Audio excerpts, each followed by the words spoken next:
Jesus po lamang at dobleng paggalang po, pagrespeto at patuloy na pag-alaala sa mga ginintoang turo at aral ng ating minamahal at kinagalang mga pastor, our dearly beloved Honorable Pastor Evangelist Wilde Estrada Almeda, at hindi nating malilimutang ginintoang aral ating minamahal at kinagalang beloved Assistant Pastor Lina C. Almeda, and greetings to all beloved Almeda children po. Hallelujah, praise the Lord, glory to God, and greetings to all po sa lahat po ng mga kapatid, haladatihan, sa mga baguhan at sa mga live webcast. Hallelujah. Praise the Lord. Hallelujah. Ako po yung lubos na nagpupuri at nagpapasalamat sa ating pinakamamahal na Panginoong Yesus sa muli na gintong pagkakataon na ako'y makatayong muli upang luwalhatiin, hallelujah, pasalamatan, at hallelujah, ang banal at makapangyarihang, hallelujah, gawa ng ating pinakamamahal na Panginoong Yesus sa aming buhay.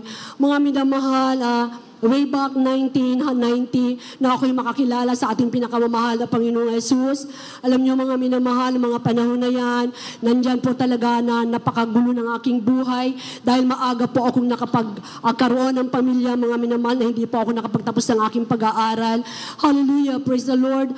Subalit, nung makilala ko ang ating pinakamamahal na Panginoong Yesus sa banal na ministeryong ito ng ating pinakamamahal na Panginoong Yesus, na hallelujah, ako po mga minamahal ay tumanggap ng bautismo sa tubig sa pangalan ni Jesus, at tunay po mga minamahal na nakamtan ko po, hallelujah, ang tunay na kapayapaan, kagalakan sa aking buhay.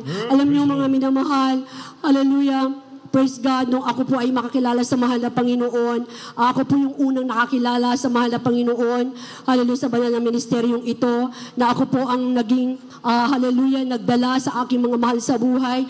Ang karamdaman po ng aking mahal na ina, ito po ay heart enlargement, mga minamahal, talaga pong dying na po ang aking mahal na ina, na ang sabi po sa hospital ng mga panahon na yan, na kailangan po niyang bypass operation.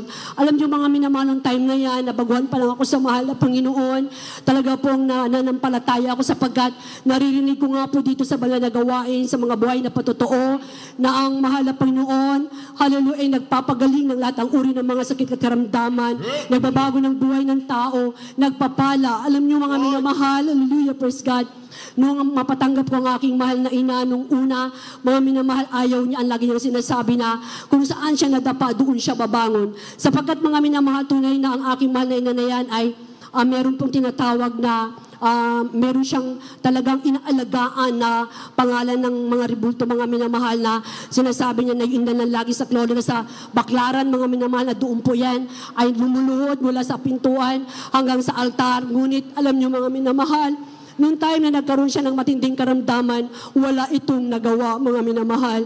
Kaya nagpupuri ako, nagpapasalamat sa mahal na Panginoon ng aking mahal na ina na yan, ay hindi po yan naoperahan, instant po na pinagaling ng mahal na Panginoon sa karamdaman niya na heart enlargement, na talaga pong dying na yan, mga minamahal. At ganoon din, pinasasalamatan ko ang mahal na Panginoong Jesus, hallelujah, sa aking mahal na Ama, na talaga pong noong mga panahon na yan na ayaw rin tumanggap, ngunit nung makita niya ng aking mahal na ina ay pinagaling sa karamdaman na heart enlargement, nung mga minamahal, nagkaroon siya ng karamdaman na, hallelujah, colon cancer. Alam niyo mga minamahal, hallelujah, talagang napakabait ng mahal pa sa mga ganung kaparaanan. Hallelujah, na hallelujah, tumanggap din ang aking mahal na Ama, at siya rin po ay pinagaling ng mahal na Panginoon Jesus, na wala rin po mga minamahal na operasyong nagawa. Hallelujah, praise God. Ganun din pinasalamatan ko sa mahal na Panginoon. Mga minamahal, 9 years na po, December, hallelujah, nang maaksidente ang aking mahal na anak. Hallelujah, sa motor, sa dako ng Cavite. Alam niyo mga minamahal, hindi ko po talaga yan makakalimutan ang grabing himala ng ginawa ng mahal na Panginoon. Noong time po na maaksidente ang aking mahal na anak sa motor, na kasama po ang kanyang kasama sa trabaho. Alam niyo mga minamahal, nung sumalpok sila sa six-wheelers, alam niyo mga minamahal, nung tumilapon sila, yung kanyang kasama, instant na talaga nawala ng malay. Alam niyo mga minamahal, nung tumilapon siya, wala siya. Kasi nung time na yun, nakatulog pala siya, mga minamahal. Nung pagsalpok, mga minamahal, ang nabanggit lang talaga niya, ang hallelujah, praise the Lord.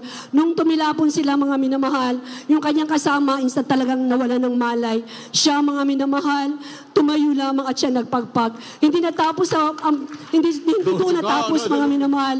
Alam niyo, mga minamahal, nung yung kasama niya, na talagang dumating na yung magre-rescue sa kanila, talaga po yung right leg, talagang yan po yung buto sa upper leg na talagang putol yan, mga minamahal. Talaga, alam niyo mga minamahal, na isa siya sa sumama sa hospital. So akala niya, mga minamahal, wala siyang tama. Nung dumating sa hospital, nakaramdam siya, mga minamahal, ng pananakit ng tiyan. Ang sabi rin niya doon sa doktor, sumasakit ang aking tiyan, sabi niya na gano'n. Unti-unti, mga minamahal, na nangihina siya, na yung kanyang physical na pangatawan halos hindi na mahawakan. Talagang yung pain na nararamdaman niya, putlang-putla na siya, mga minamahal. So, agad po siya talagang in-ultrasound. Doon, mga minamahal, nakita na meron po pala siyang internal bleeding. Alam niyo, mga minamahal, that time, dahil hindi po siya nagpaalam sa akin, nagtataka po ako na bakit umaga na dahil ang trabaho nga po niya ay call center agent. Pumunta pala sila ng Cavite, ng Tagaytay para magkape ng kanyang mga kasama. Alam niyo, mga minamahal, tumawag sa akin yung mga kasamahan niya sa trabaho. Ang sabi sa akin, ito po ba yung mother ni Francis Jake? Sabi ko, ako nga, bakit anong nangyari? Sabi niya, pumunta po kayo dito sa Cavite Hospital dahil yung si Franz po ay ooperahan dahil siya po ay na-aksidente. Ang sabi ko po kaagad, in Jesus' name, alam niyo mga minamahal, tumawag po ko agad ako, napaback up prayer po ako sa ating minamahal na mga magulang, sa ating mahal na Panginoong Jesus. Sabi ko doon, hallelujah, na huwag pakikialaman na galawin, operahan ng aking anak, hintayin kaming makarating. Alam niyo, mga minamahal, nung dumating ako doon, talagang nakita ko yung aking mahal na anak. Talagang kung bilang isang magulang, talaga pong grabe yung aking pag-aalala sa kanya. Talagang sabi ko, mahal na Panginoon, sabi ko kaagad sa kanya, anak, magsisi ka, humingi ka ng tawad sa mahal na Panginoon. That time, mga minamahal, talaga pong nanalangin kami, kasama aking mahal na asawa. At sabi ko sa kanya, humingi ka ng habag sa mahal na Panginoon, sapagkat ang lahat ng yan ay paalaala lamang ng mahal na Panginoon. Alam niyo, mga minamahal, ang sabi ng doktor sa akin, kailangan na po siyang maoperahan dahil kapag hindi, mamamatay siya. Alam niyo, mga minamahal, nag-release ako ng 100% na pananampalataya.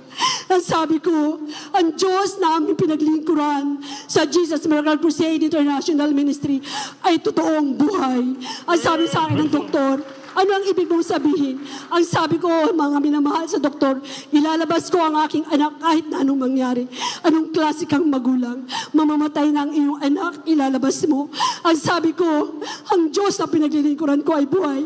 Alam niyo, mga minamahal,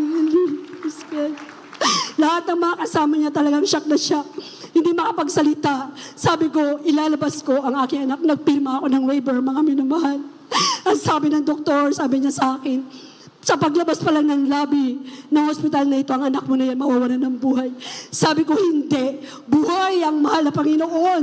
Yes, hallelujah. Alam niyo, mami na mahal. Talaga po, nilabas ko aking mahal na anak. On the way kami papunta, sabi ko nga, mga minamahal doon sa doktor, sabi niya, saan mo dadalhin ang anak mo? Sabi ko, ililipat ko na lamang po siya sa Maynila dahil napakalayo po ng Cavite para dito sa aking anak dahil ang aming bahay po ay nasa Maynila. So katabi lang po namin ang hospital ng Santa Ana, Maynila. So, doon ko po dinala yung aking mahal na dahil hindi po papayagan ng aking anak. So, doon po dumating na habang nagbibiyahe kami, mga minamahal, umaawit ako sa mahal na Panginoon. Nagpupuri ako sa mahal na Panginoon. Sabi ko, mahal na Panginoon, nung makilala kita, lahat sa buhay ko, inasa ko sa iyo. Hallelujah, sa ulat panalangin namin minamahal, kinagahan mga pastor. Hallelujah, alam kong buhay ka, mahal na Panginoon. Bubuhayin mo aking mahal na anak. Alam niyo mga minamahal, nakarating kami sa dako ng Santa Ana Hospital. Ay sabi sa akin ng doktor, kailangan maoperahan. Ay sabi ko, hindi rin ako papayag. Sabi ko, kahit na anong mangyari, alam niyo mga minamahal, i-short ko na lang mga minamahal. Nung ako ay mga minamahal na humingi ng, hallelujah, ng counseling, ang sabi sa akin ng, ilabas mo ang anak mo. Hallelujah, praise God. Kahit anong mangyari. Alam niyo mga minamahal, Ganon din, ayaw payagan ng doktor. Tagalit sa akin. Sabi ko, ilalabas ko ang anak, pipirma ako ng waiver. Sabi nila, ooperahan na yan. Sabi ko, hindi. Hindi niyo po ooperahan ng aking anak. Hallelujah, praise God. Ilalabas ko ang aking anak. Alam niyo mga minamahal, nung nilabas ko, dinala ko sa bahay, talaga pong sa Amoranto pa lang, kapag dumadalo kami ng banal na gawain, kahit sino ang nakakakita ang sinasabi sa akin, kahit ang mga kapatiran ng minsan na riyanan ng lalamig, sinasabi sa akin na, bakit hindi mo dalhin sa hospital? Ang sabi ko, ang Diyos, hallelujah, na ating minamahal, ginagana mo ng pastor. Ay totoong Diyos, alam niyo kami minamahal. Patuloy akong nagpupuri, umaga, gabi. Talagang nakikita ko talagang umiiyak siya sa hirap, sa sakit. Alam niyo kami na mahal, napakabait na mahal na Panginoon. Ngayon, ang aking mahal na pinagaling niya na mahal na Panginoon. Walang operasyon, walang gamot, mga minamahal. Fasting lang, magpuri lang lagi sa mahal na Panginoon. Ang lagi sinasabi ng mahal na pastor, huwag absent sa banal na gawain. Yan ang aking laging ginagawa, mga minamahal. Nagpapasalamat din ako sa mahal na Panginoon Jesus. Talaga mga minamahal na hallelujah, almost 1 month, dumadaing ako, mga minamahal, ng sakit, ng from dito sa aking pelvic hanggang sa aking hita. Every morning, mga minamahal, talaga pong umiiyak ako sa kirot na hindi ko pinakikita sa aking mga mahal sa buhay.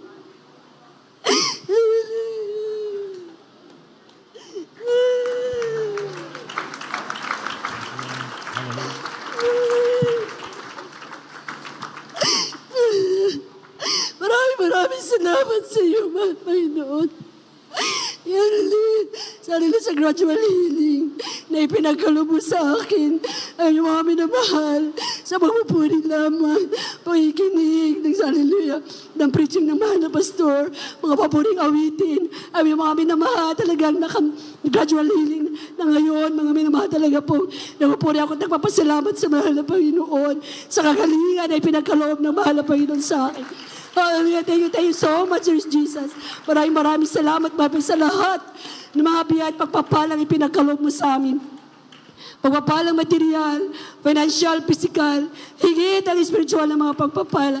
Ang lahat ng pagpupuri, pagpapasalamat,